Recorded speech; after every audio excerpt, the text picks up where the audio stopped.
نظرتون راجع به یه موقعیت کاری که به شما درآمد بالا بده و همزمان احساس آزادی و رضایت از زندگی هم باش پیدا بکنید چیه؟ لابد میگید همچین چیزی مگه ممکنه؟ بله ممکنه. بذارین تا براتون بگم. فقط ازتون میخوام که تا آخر این ویدیو همراه من باشید.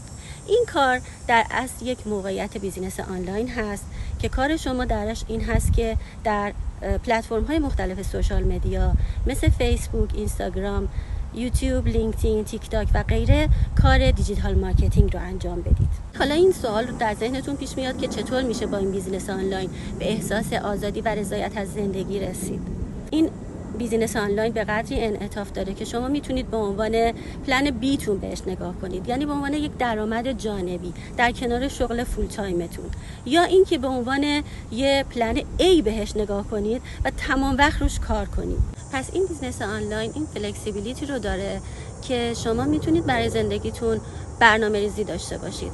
همچنین وابسته به لوکیشن خاصی هم نیست، یعنی شما میتونید از مسافرت، از مهمونی، از هر جایی که هستید، اگر جابجا میخواید بشید از شهری به شهر دیگه، کارتون هم با خودتون منتقل بکنید و از همون جایی که هستید کارتون رو ادامه بدید. برای شروع این بیزینس آنلاین شما در ابتدا نیاز به سرمایه‌گذاری کوچیکی دارید که مبلغش در برابر بیزینس‌های دیگه‌ای که وجود داره خیلی ناچیزه و بعد از مدت کوتاهی که شما کارتون رو شروع می‌کنید و به درآمد می‌رسید، این مبلغ به زودی به شما برمیگرده. از نکات جالب دیگه این آنلاین بیزینس این هستش که شما به موازات این که به درآمد می‌رسید و به لحاظ مالی شرایط خودتون رو ارتقا می‌بخشید، از لحاظ شخصیتی هم رشد پیدا می‌کنید و نگاهتون به دنیا و اطرافتون نگاه مثبتی میشه و این تغییر رو کاملا در خودتون مشاهده می‌کنید. نکات مثبت دیگه این آنلاین بیزینس این هست که بازنشستگی زود هنگام داره، یعنی به فاصله 4 تا 6 سال بعد از اینکه شما این بیزینس آنلاین رو شروع می‌کنید میتونید به درآمد ثابت و یک حقوق ماهیانه‌ای برسید و این خبر بسیار خوبیه، به خصوص برای کسانی که در سنین بالاتری مهاجرت کردن و همیشه دغدغه بازنشستگی و دوران بازنشستگی براشون بسیار مهم و پررنگه.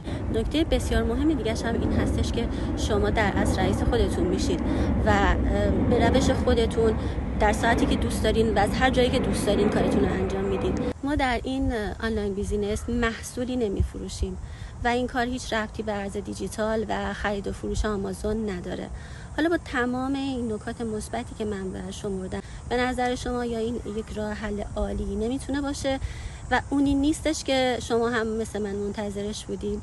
اگر اینطوره ازتون میخوام که وقت رو از دست ندین و در وبسایت من اسم و آدرس ایمیلتون رو وارد بکنید، دکمه لرن مور رو بزنید، وارد صفحه دوم که شدید اونجا از طریق فیسبوک من یا آدرس ایمیلم یا مسنجر به من یک پیام کوتاه بدین تا من وبینار به زبان فارسی و تمام اطلاعات به زبان فارسی رو براتون بفرستم تا بتونید بهترین تصمیم رو برای خودتون در مورد شروع این آنلاین بیزینس بگیرید. مشتاقانه منتظرم که از طرف شما بشنوم و امیدوارم که من بتونم در این مسیر هیجان انگیز همراهتون باشم. به خدای بزرگ میسپارمتون دوستان.